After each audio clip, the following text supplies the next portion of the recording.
দুষ্টামির কোনো শেষ নাই, সারাদিনে দুষ্টামি চলতে থাকে। কোথায় উঠে বসে আছে দুষ্টামি করার জন্য, ঘরে কোথাও কিছু রেখে শান্তি পাই না। যেখানেই কিছু রাখি সেখানে গিয়ে সব কিছু ধরবে, উঠবে। এই হচ্ছে তার সমস্যা। হ্যালো বন্ধুরা, আসসালামু আলাইকুম, ওয়েলকাম টু মাই ভিডিও। কাছে দূরে কে কোন জায়গা থেকে ভিডিওটা দেখছেন অবশ্যই বন্ধুরা কমেন্টস করে জানিয়ে দিন। আর কার কার বাসায় এরকম দুষ্ট দুষ্ট বাচ্চা আছে বন্ধুরা অবশ্যই কমেন্টস করে জানিয়ে দিন। তো বাচ্চা বাসায় থাকলে এক এক সময় এক এক রকম কাণ্ড কারখানা ঘটাতেই থাকে, মানে মাঝে মাঝে ওদের কাণ্ড কারখানা দেখে একদম অবাকই হয়ে যায়।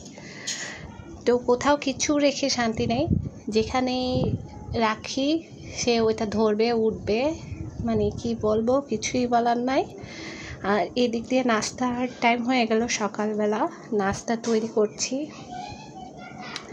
আর বাচ্চারা খেলাধুলা করছে।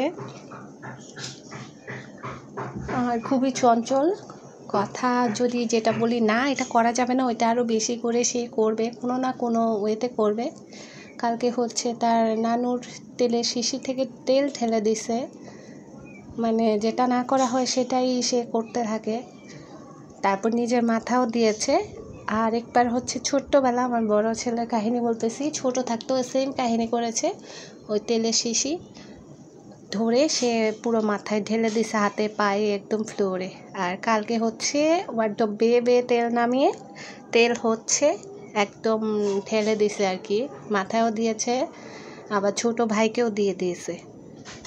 কি আর বলবো, ওদের যন্ত্রণায় কোনো শান্তি নাই। এতদিন তো একটা করতো বড়টা, এখন ছোটটাকে দল বেঁধে করে। ছোটটা তো আগে ছোট ছিল, ওইটা তেমন একটা হাঁটা চলা করতে পারতো না, বুঝতো না। এখন হচ্ছে বড়টার সাথে থেকে থেকে ছোটটা হচ্ছে শিখে নিয়েছে। তো যাই হোক, বাচ্চাদের জন্য পরোটা একটু ভেজে নিয়েছে। বাচ্চাদের নাস্তা খাওয়ার টাইম হয়ে গেছে, ছোটটারও হচ্ছে আগে ভাগে দিয়ে দিলাম।